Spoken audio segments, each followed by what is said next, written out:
जब आप घर खरीदने जाते हैं तो क्या आपने कभी ऐसा सोचा है, किसी भी गिवन मार्केट में, इंडिया के किसी भी गिवन मार्केट में जब आप घर खरीदने जाते हैं तो आप जो भी 4, 5, 6 प्रोजेक्ट शॉर्टलिस्ट करते हैं, आपने कभी सोचा है वो एक जैसे क्यों होते हैं?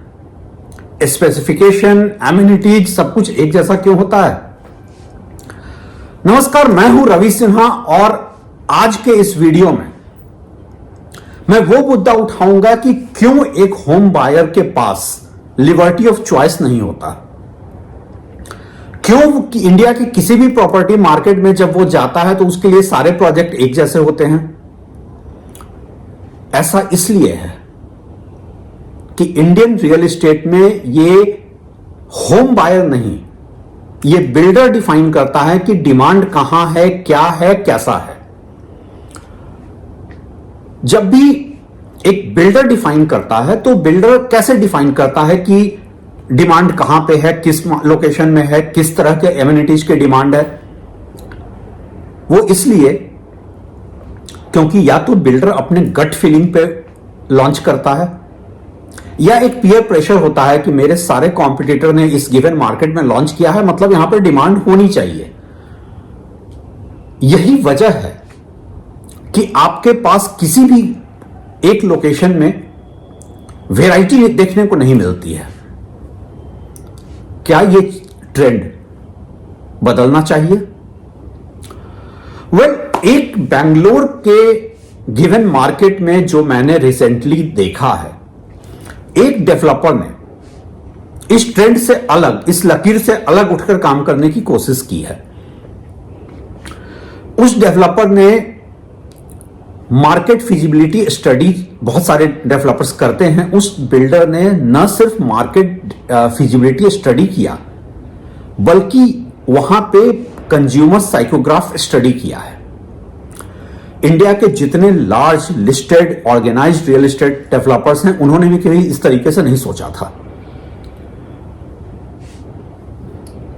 ऐसा लगता है कि एक कॉन्शियस डेवलपर, मैं जिस डेवलपर की बात कर रहा हूं, भद्रा ग्रुप नाम है, रिलेटिवली साइज में छोटा प्लेयर है, अभी तक लग्जरी बुटीक डेवलपमेंट में रहा था, लेकिन इस डेवलपर ने जब देखा कि नेबरहुड मार्केट में सारे बड़े प्लेयर कंपटीशन में हैं, तो उसने एक इनोवेटिव स्ट्रेटजी पे काम किया।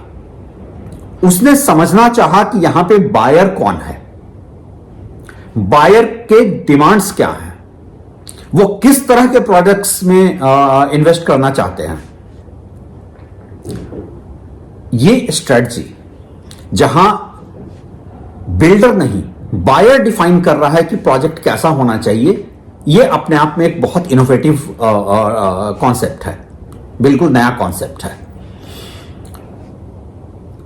एक्चुअली कंज्यूमर क्या चाहता है, उसको क्या मिल रहा है, दोनों के बीच में गैप क्या है, अगर आप इस बात को समझ लें तो आपका बहुत सारा प्रॉब्लम सॉल्व हो जाता है। क्योंकि आप जब गैप को समझते हैं तो आप फिर उस गैप को फुलफिल करने की कोशिश करते हैं।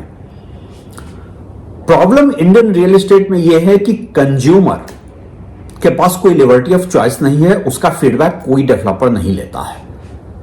जिसके पास भी एक लैंड पार्सल है, वो अपने गट फीलिंग पे या पीयर प्रेशर में लॉन्च कर रहा है। इवन सेक्टर में जो रिसर्च रिपोर्ट्स आ रही हैं वो बहुत जेनरिक होती हैं, वो एम्पेरिकल एविडेंस पे जाती हैं कि पास्ट में इस तरह के लॉन्चेज हुए हैं तो ये एब्जॉर्प्शन ट्रेंड रहा है, ये प्राइस ट्रेंड रहा है। पास्ट ट्रेंड कभी फ्यूचर फोरकास्ट नहीं कर सकता है, क्योंकि हाउसिंग मार्केट में एवरेज इंडियंस जो हैं वो अक्रॉस द वर्ल्ड, जब आज इंटरनेट के जमाने में जब देखते हैं इनोवेशन हो रहा है, उनके चॉइसेस, कंसर्न्स अलग होते हैं। आज एक ऐसे कंट्री में जहां हाउसिंग स्कार्सिटी की बात होती है, हाउसिंग शॉर्टेज की बात होती है, वहां पे अनसोल्ड इन्वेंट्री की भी बात होती है। ऐसा क्यों है? सिर्फ इसलिए है क्योंकि डेवलपर्स जो है वो अपने बायर को समझ ही नहीं पा रहे हैं। वो एज्यूम कर लेते हैं कि हमारा बायर क्या चाहता है। मैंने वहां पे डेवलपर से यह भी पूछा कि इस तरह के इनोवेटिव स्ट्रेटजी के पीछे क्या वजह थी, तो जो बात निकल कर आई वो वही है कि अगर मुझे यह पता है कि यहां पे बायर कौन है और वो क्या चाहता है, तो फिर मुझे अपना अनसोल्ड इन्वेंट्री का स्टॉक लेकर नहीं बैठना पड़ेगा। क्योंकि हमने ये भी देखा है कि जो प्रोजेक्ट बहुत स्लो सेल्स के फेज से गुजरता है, वहां पर भी ऐसा नहीं होता है कि फुटफॉल्स नहीं होते, इंक्वायरीज नहीं होती है, वो बस सेल्स में कन्वर्ट नहीं होता है। और सेल्स में इसलिए नहीं कन्वर्ट होता है कि बायर जब आपके पास आता है, वो जिस तरह के 5 प्रोजेक्ट पहले देख चुका है, आप भी बिल्कुल identical amenities, identical features, identical design उसको ऑफर करते हैं। इससे डेवलपर्स का भी क्लाइंट एक्विजिशन कॉस्ट बढ़ जाता है, उसके प्रॉफिट मार्जिन्स कम हो जाते हैं। मैं बहुत सारे ऑर्गेनाइज्ड लिस्टेड डेवलपर से भी इस बारे में बात किया, तो उनका भी कहना था कि हम एक कॉम्बिनेशन ऑफ फैक्टर्स पे काम करते हैं, जिसमें and user requirement, economic condition, demographic shift, infrastructure development, supply, market dynamics, और ये सारे फैक्टर्स को देखकर हम तय करते हैं। अब फॉर एग्जांपल आप देखिए गोवा जैसा मार्केट। गोवा में ज्यादातर लोग जो सेकंड होम खरीदते हैं, हॉलिडे होम खरीदते हैं, वो क्यों खरीदते हैं? एक सुकून की तलाश होती है। उनको एक ऐसा हॉलिडे होम चाहिए होता है जहां पे भीड़ भाड़ से वो दूर जाकर रह सकें।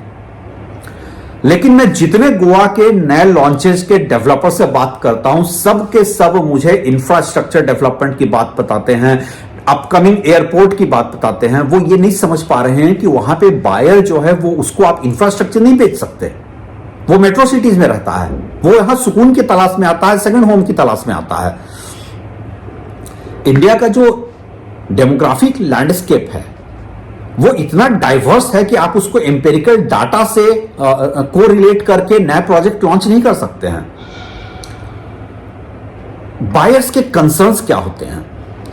जैसे मैं जिस लोकेशन में जिस डेवलपर की बात कर रहा हूं, मैं वहां पे बायर के कंसर्न्स क्या हैं?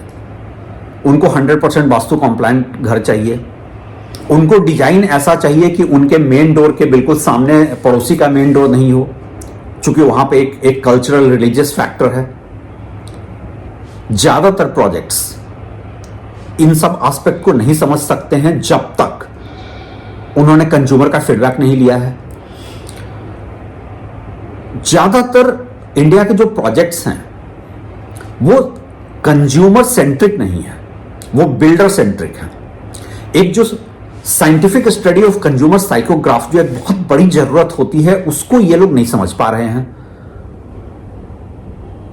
अब प्रॉपटेक कंपनीज की आप बात करें, इंडिया में जब प्रॉपटेक कंपनीज का इमरजेंस हुआ था तो ये उम्मीद बंधी थी कि एक गेम चेंजर होगा, क्योंकि वो ऑनलाइन डिमांड और ट्रेंड फॉरकास्टिंग कर पाएंगे। लेकिन प्रॉपटेक कंपनीज ने अभी तक क्या किया है? उन्होंने एक online demand based on public search क्या कर रही है, उसके बाद लीड जनरेशन किया है। क्या ये एक पोटेंशियल बायर के एस्पिरेशन से कहीं कनेक्ट करता है? ना तो अफोर्डेबिलिटी लेवल पे, ना उसके इमोशनल कनेक्ट के लेवल पे। सच ये है, इंडिया का हाउसिंग जो है वो आज भी सेलर मार्केट है। डेवलपर डिफाइन कर रहा है डिमांड क्या है, बायर को कोई चॉइस नहीं दिया जा रहा है। अगर ये ट्रेंड बदल जाए, अगर डेवलपर्स बायर का फीडबैक लेने लगे, कंज्यूमर साइकोग्राफिक स्टडी की तरफ जाएं, कंज्यूमर फीडबैक की तरफ जाएं, तो मुझे लगता है कि इंडियन हाउसिंग मार्केट में एक बहुत बड़ा जो गैप है, हाउसिंग शॉर्टेज भी है और दूसरी तरफ अनसोल्ड इन्वेंट्री भी है, इससे बचा जा सकता है अगर आपको पता हो किस मार्केट में किस प्राइस पॉइंट पे कौन सा बायर क्या चाहता है। इंडियन हाउसिंग मार्केट में न सिर्फ डेवलपर्स के बैलेंस शीट बेटर हो जाएंगे, न सिर्फ उनके प्रॉफिट मार्जिन्स बेटर हो जाएंगे, बल्कि होम बायर्स के लिए ये एक बहुत बड़ा रिलीफ होगा। Thanks for watching.